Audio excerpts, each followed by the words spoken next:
Good morning, students, and you are welcomed on MDN Education Today online study platform. Today, in this video, we will discuss ninth class second chapter, uh, The Sound of Music, written by Deborah Cowley. This chapter has two parts. First part is Evelyn Galeni listens to sound without hearing it. The title indicates that this is uh, this is based on handicapness or the disability या डिसफॉर्मिटी कह सकते हैं. And the second part is the shehnai of Bismillah Khan. तो both the parts are related to music. So before starting this video, I have a motivational quote for you. As usual, success is not final. Success is not final.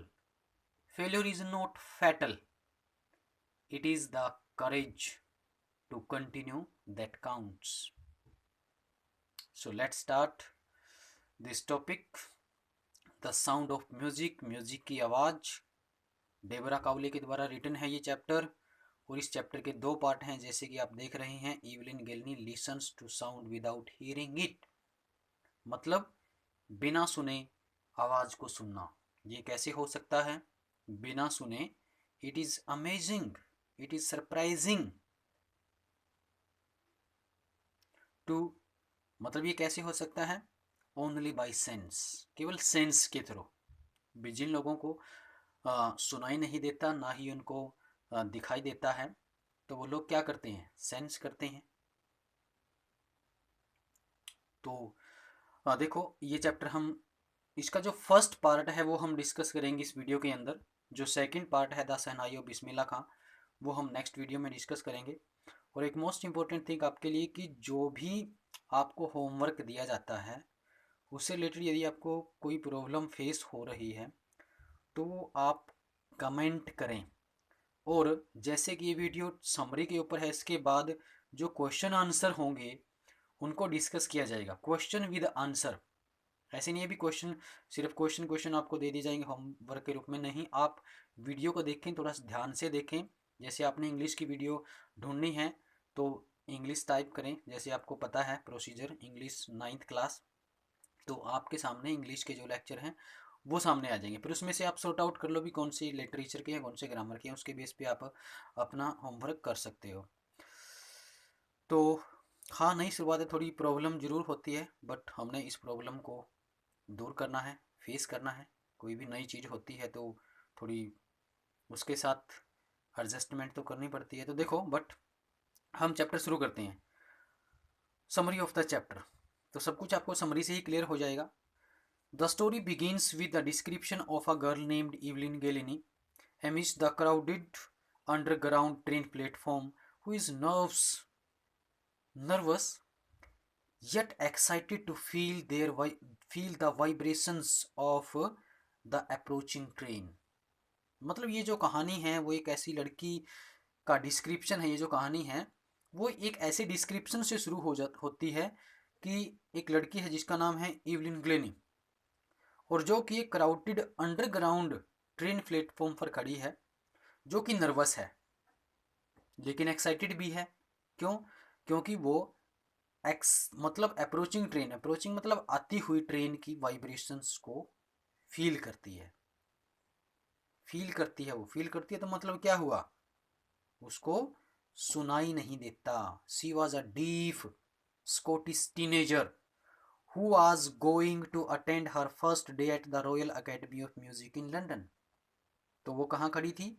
वो एक crowded underground train platform पर खड़ी थी और वो आती हुई train की आवाज़ को, वाइब्रेशन को सुनती है, फील करती है. सॉरी, उसको सुनती नहीं, उसको सेंस करती है, फील करती है. और वो क्या थी? डीफ थी. क्योंकि सेंस इसलिए करती है क्योंकि वो डीफ थी और वो स्कॉटिश टीनेजर थी, स्कॉटलैंड की थी वो. And she was going to attend her first day at the Royal Academy of Music in London. और लंदन में रॉयल अकेडमी ऑफ म्यूजिक जो एक ऑर्गेनाइजेशन थी या एक इंस्टीट्यूशन था, ये आप कह सकते हैं, वहाँ पर वो उसको अटेंड करने के लिए जा रही थी. She wasn't deaf since birth, but her loss of hearing had rather been a gradual process. अब ये कुछ उसकी बैकग्राउंड से रिलेटेड है कि वो बचपन से, जब उसका जन्म हुआ मतलब, तब वो बहरी नहीं थी, तब वो डीफ नहीं थी। लेकिन ये किसकी वजह से हुआ? उसके जो ग्रेजुअली, मतलब ये जो प्रोसेस थी उसकी, लॉस ऑफ हियरिंग प्रोसेस, मतलब उसकी सुनने की जो क्षमता थी वो धीरे धीरे गई थी, एक ग्रेजुअल प्रोसेस थी ये। When she was 8, Evelyn was waiting to play the piano. और जब इवलिन 8 साल की थी तब पता चला था कि वो क्या है, वो डीफ है।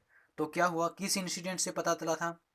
कि वो स्कूल में थी, एंड व्हेन शी वाज 8, जब वो 8 साल की थी, तो Evelyn was waiting to play the piano. तो इवनिंग, जो इवलिन थी वो पियानो बजाने का वेट कर रही थी। वंस, एक बार क्या हुआ, उसकी टर्न आनी थी, वो लाइन में खड़ी थी और दूसरे बच्चे हैं जो पियानो बजा रहे थे, उसकी टर्न आने वाली थी, तो वो क्यू में थी, तो इसलिए वो वेट कर रही थी। And when they called her name, और जब उसकी टर्न आई तो उसको बुलाया गया, शी डिडंट मूव, लेकिन वो हिली नहीं। It was then that her mother Isabel Glennie, उसकी मदर का नाम था इजाबेल गेलेनी, तो तब उसकी मदर इजाबेलनी को बुलाया गया, फिगर्ड, और बताया गया that something was wrong with her, कि उसके साथ कुछ गलत है, उसको कुछ हो गया है। By the time she was 11, और इस समय वो 11 साल की थी। Her headmistress asked her parents to take her to a specialist as her marks were deteriorating. तो तब जब उसकी जब वो 11 साल की थी तो उसकी हेडमिस्ट्रेस ने उसके पेरेंट्स को उसे एक स्पेशलिस्ट के पास ले जाने के लिए कहा। और इसको कहा, क्यों कहा? क्योंकि जो उसके मार्क्स थे वो डिटेरियोरेट हो रहे थे। मतलब उसके मार्क्स, मतलब उसकी परफॉर्मेंस थी, जो एकेडमिक परफॉर्मेंस, वो वो बदतर होती जा रही थी, मतलब बिकम वर्स। तो क्या हुआ, मतलब यहाँ से समझ सकते हैं कि जो इवलिन गैलनी की मतलब जो डीफनेस थी वो पता कब चला था, जब वो 8 साल की थी। और कंफर्म कब हो गया था, जब वो 11 साल की थी। क्लियर? ये दोनों पॉइंट आप याद रखना, इनसे रिलेटेड क्वेश्चन होता है कि जो उसकी डिफरेंस थी उसका कब पता चला था, 8 साल की थी तब वो। और कंफर्म कब हो गया था कि वो डीफ है, 11 साल की उम्र में। तो then she was advise to be sent to a school for deaf and to be given hearing aids. और तब उसको, उसके पेरेंट्स को सलाह दी गई कि उसे हैं जो वो डीफ के स्कूल में छोड़ दिया जाए और उसको हियरिंग एड्स हैं जो वो दी जाएं। मतलब आपको क्लियर हो चुका होगा कि इवलिन गैलनी जो थी वो एक डीफ चाइल्ड थी, डीफ गर्ल थी, उसको सुनाई नहीं देता था।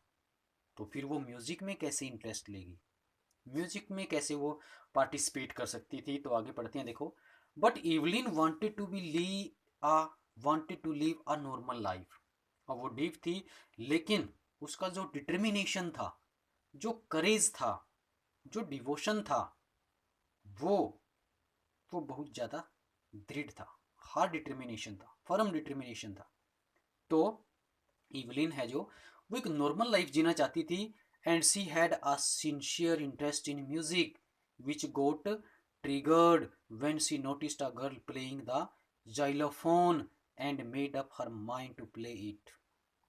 और ये जो सिंसियर, उसका म्यूजिक में सच्चा इंटरेस्ट था, सिंसियर इंटरेस्ट था, म्यूजिक की बहुत बड़ी आर्डेंट फैन थी वो, ये कह सकते हैं।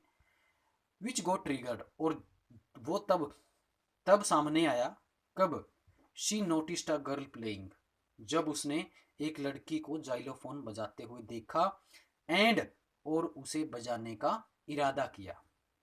मेकअप माइंड का मतलब क्या था? इरादा करना। While most of our teachers thought it was a bad idea, भी जैसे ही ज़्यादातर टीचर्स ने सोचा, उसको डिस्करेज किया, मतलब टीचर्स ने, जैसा कि मोस्टली कर देते हैं टीचर, बट ऐसा नहीं करना चाहिए।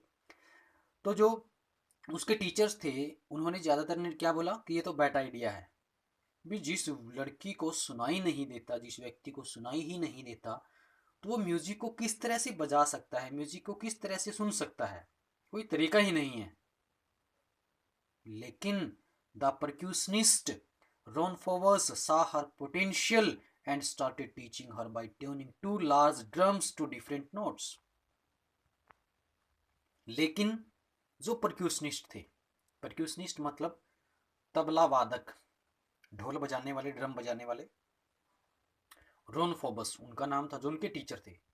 तो तो उन्होंने ग्लेनी के अंदर, ईवलिन के अंदर वो पोटेंशियल देखी, वो शक्ति देखी, वो चाह देखी, and started teaching her by tuning two large drums to different notes. और उन्होंने उसको दो अलग अलग डिफरेंट, मतलब दो बड़े ड्रम्स को डिफरेंट नोट पर बजाकर सिखाना शुरू कर दिया। मतलब जो रोन फोबस थे, उन्होंने क्या तरीका निकाला, उन्होंने दो बड़े बड़े ड्रम्स लिए और उनको डिफरेंट नोट पर बजाना शुरू किया। इससे ईवलिन को वो टीच करने लगी। He suggested Evelyn sense the sound some other way. और उन्होंने ईवलिन को एनकरेज करते हुए कहा कि sense through your other parts of body, not through your ears. भी अपने ईयर से नहीं, अपने, don't listen through your ears, sense it some other parts of your body, की अपने बॉडी के अदर पार्ट से इसको सेंस करने की कोशिश करो, कानों से सुनो ना। He suggested Evelyn sense the sound some other way. तो उन्होंने इवलिन को सजेस्ट किया कि वो किसी दूसरे तरीके से साउंड को सेंस करें, फील करें, रादर देन लिसनिंग, सुनने की बजाय, थ्रू हर ईयर्स, अपने कानों से।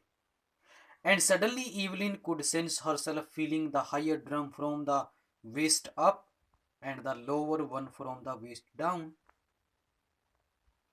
और इसी तरह से ईवलिन ने जो हायर ड्रम था उसको अपनी कमर से ऊपर, और जो लोअर ड्रम था उसको अपनी वेस्ट से नीचे महसूस किया। मतलब जो छोटा ड्रम था, जो स्मॉल ड्रम था, उसको उसने अपने पाँव से, और जो बिग ड्रम था उसको अपनी waist parts of the body से फील करने की कोशिश की।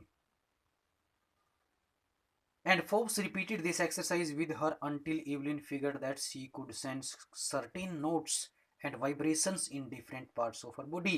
और फोबस ये एक्सरसाइज रिपीट करते रहते थे जब तक इवलिन को ये फिगर नहीं हुआ, इवलिन को ये पता नहीं चला कि वह इन नोट्स को, सर्टेन नोट्स को और वाइब्रेशंस को अपनी different parts of the body से क्या कर सकती थी, सेंस कर सकती थी, फील कर सकती थी। Evelyn toured the UK with a youth orchestra. और इवलिन यूके में गई, UK means United Kingdom. At the age of 16 साल की उम्र में, she had already decided to make music her life. और वो पहले से ही म्यूजिक को अपनी लाइफ बनाने का डिसीजन ले चुकी थी। So she auditioned for the Royal Academy of Music. तो इसलिए उसने रॉयल अकेडमी ऑफ म्यूजिक में ऑडिशन दिया। Her results were excellent and she ended up scoring one of the highest marks in the history of the academy. और उसके जो results आए, audition दिया उसने, everyone was surprised to show her performance, to show her scores।